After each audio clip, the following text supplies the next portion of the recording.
Happy New Year and welcome back to the Imp. As you can see, things have moved on quite a lot since we were last here. The engine is now in the vehicle and mounted up thanks to Alex and Previ's lathe skills. We've now, I bent up some pipe and Alex TIG welded it in, and now the engine is sat in its forever home, hopefully. What are you messing around with today though, Matt? Well, today we've got the next part of having a running engine. We've got to have a bit of cooling because this engine isn't air cooled like most motorbike engines, it's water cooled. And as you can see, just to the left there is the radiator. Should I also add that vehicles with the engine in the back that happen to be air cooled, not really a favourite of ours, are they, Matt? Not really. Not really. We're not a fan. Not mentioning any names. Not a fan. Talking of fans, this is the old radiator, and as you can see, it would sit in the back somewhere abouts there and suck up air from underneath through this nice gauze. Now what we've done is we've emulated what was there before in some respects by having the radiator on a bit of an angle, and we're hoping that with a bit of careful planning and measuring that there'll be enough space and enough draw coming through the engine and out the boot to keep the engine cool. And if not, we're planning on having a nice aftermarket aluminium radiator anyway. In terms of the piping, we've got it sort of planned out quite nicely. Here's the water from the engine, from the water pump, coming out and up to there. Should we also mention as well that radiator there is the one out of the K100? Yes, so that's the original. Oh, bit of a lighting problem. Yeah, this is the original radiator from the K100.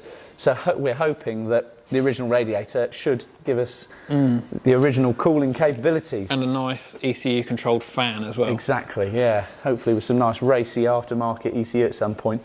Regardless, we've got the pipes that go off this side of the car and very handily in imps underneath the sill to the front heater matrix.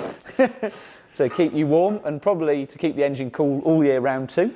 Secondary. And to defrost the inside of the windscreen anytime from October till March. And then it returns back here and you can see this original, I think that's the thermostat housing, isn't it? External thermostat by the look of it. Ooh. Am I right, or is that just a valve? I can't remember, that is a bleed valve. I can't honestly remember what that is. Yeah, actually I suppose if it's a thermostat then you wouldn't be able to get it out. So either way, we've got sun in there, yeah, that'll probably be gone. But it'll go back into the rad here and then back into the engine up here. And then also we've got a nice extra pipe for a nice header tank as well. So we'll be able to keep an eye on the levels and have a bit of expansion. And yeah, and what else? And we've got Bon at the minute. He's trying to figure out a system to get the exhaust mounted back on the car. Originally, the Imp would have had pipes that came out and an exhaust along the back, so we're looking to do something similar. Not accurate, Matt. No? Didn't it? No. Where did it go? The rally ones, yeah, to explain. So a standard Imp, obviously this engine isn't the original engine, but the original Imp, the exhaust would go forward and then come back underneath here, and the silencer would be here with the tailpipe there. So it's done a nice government U-turn.